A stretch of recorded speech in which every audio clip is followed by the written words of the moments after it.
7th grade, welcome to week 2 of the ISTEP problem of the week. This is your tutorial video. Let's get right into it, okay? An office pays a company to collect recyclable paper each week. The recycling company charges a $20 collection fee and 30 cents for each kilogram of paper it collects. Last week, the office had to pay the recycling company $59.60. Hopefully 3 data points jump off the page at you. They tell me there's a $20 collection fee, 30 cents for each. You see that this is a rate for each, means we're going to be multiplying a unit by an amount for each kilogram. And then they tell me a total. Okay, so those are things that need to jump out of the page at you. You need to understand what they mean, okay? A fee is something you pay no matter what. It is a starting point. Look, you're going to pay this regardless, and then whatever else on top of that, or in addition to that. Huh? See what I'm doing? Okay, now, write an equation that can be used to determine the number of kilograms of paper the recycling company collected from the office last week. Be sure to define the variable in your equation. Okay, so define the variable. Well, here's what I want to do first. I want to understand what we have, okay? To find the equation, they want to know what's the total, right? What's the total we had to spend? Come on, bam. Well, they tell us the total is the fee and 30 cents for each kilogram. So it's the fee in addition to, like I said, the 30 cents per kilogram. Okay, so this is not the answer, but this is in words, kind of, what I interpret they told me. Now let's make an equation.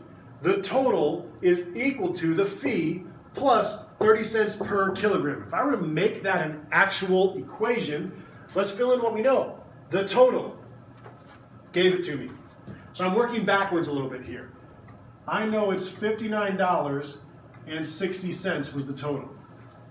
They found that by the fee, hey, they told me, is $20 plus 30 cents per kilogram, right? So it's going to be a 0.30 times something. Let's make sure we see that decimal. Times the number of kilograms, right? Per means we're going to be multiplying by the number. Well, here, they said determine the number of kilograms, which means that's the one thing we don't know. There we go. All right. That's the one thing we don't know. Good news, it's variable time. When you don't know something in algebra, you use a variable. So if it's number of kilograms, I'm going to make my variable the letter K. Okay? Get it? Oh, okay. You'll laugh later. Now, this is something we've been talking about. Define, I'd like to add a word, the specific variable. If you put K equals kilograms, no it doesn't. No it doesn't. K is the number of kilograms, come on pen, of paper collected. I know it looks like I'm forcing you to say more than you want to. It's because I am, okay? You have to be specific when you define your variable. Now again, it doesn't change where it goes. I'm just multiplying 0.30 times K. But you cannot just say K kilograms. I want you to tell me what number of kilograms of paper collected. That way I have no confusion as to what you're regarding. You're done with part A. Notice, nowhere did it ask you to solve. Nowhere did it ask you to solve yet. You ready for part B? Remember this equation. Remember this equation, okay? This week, the office projects that they will have 20% more recyclable paper than last week. Based on this projection, how many kilograms of recyclable paper will the office have this week? Okay, remember this equation, all right?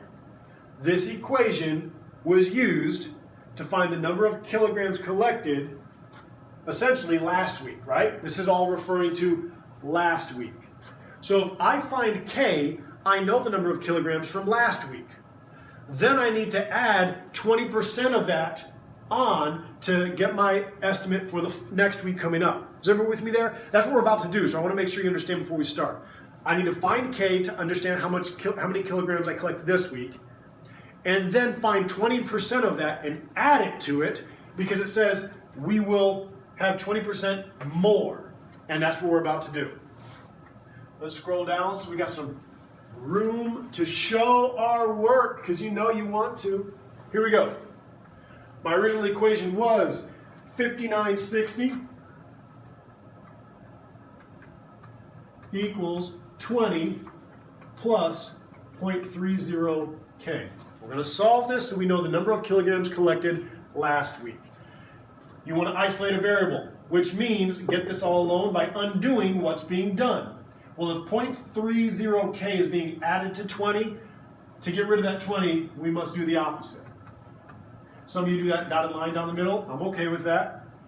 I've now started the isolation process. I'm left with 0.30 K equals 39.60. Right, I just subtracted 20.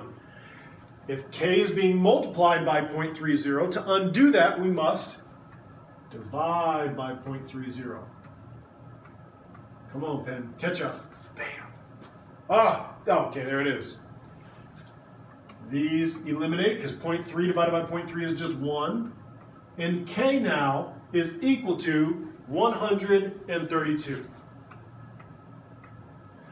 Careful, that's not your answer. That is not your answer. What was K? K is the number of kilograms collected last week. This wants to know how many will we have this week. Well, the only other additional piece of information they told us is that, hey, this week we'll have 20% more. So the easiest way to do that is find 20% of this and add it. So if I have 132 kilograms, and I want to know what's 20% of that. A lot of you have been working on this, okay? So here's my statement. What is 20% of 132? What is 20% of 132? So remember your is over of equals percent over 100. Oh, never thought you'd use it. Oh, bam! We're using it. What is? Meaning we don't know the is. So that's my x. 20%, they just told me my percent of 132. Do you understand? This is your setup for finding 20% of it. I don't know what the 20% of 132 is, but I know I'm looking for the 20% of the 132, and now we can solve, okay? So if we cross multiply, if this would ever work. Now, some students I've noticed don't always have a calculator. So we're going to show you, if you don't have a calculator, by the way, you could use one on this, you can still multiply this easily, okay? So if I have 132 times 20 in at least a working pen, hopefully you guys know the trick. The 0 just goes at the back. And then it's 4, 6, 2. Okay? Almost done. To get x all alone, I divide by 100. When you divide by 100, you're essentially moving the decimal twice. So my final answer for x here is 26.4. Now, that was 20% of last week. They said that this week would be 20% more than what we had last week. So my last step is just adding the two together. 132 plus 26.4.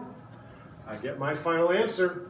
We get 158.4 kilograms. That is how you would go through and do this entire problem. Part B was a little nasty. Now if you have a calculator, it makes it a little bit easier. You can just take 132 times 0.2 and you get the number. And that's fine, that's a way to do it. But we're eliminating excuses. I don't have a calculator, so you can still do it using what your teachers have been teaching you, okay? How'd you do? Did you get it? Did you show work? Don't tell me you did it in your head. Don't you dare, okay? Show the work. Identify how did you get your final answer. Some students go straight from here to here. You need to show that final step on how you're coming up with 158.4, okay? Excellent job. Proud of you. Keep learning. Keep getting it.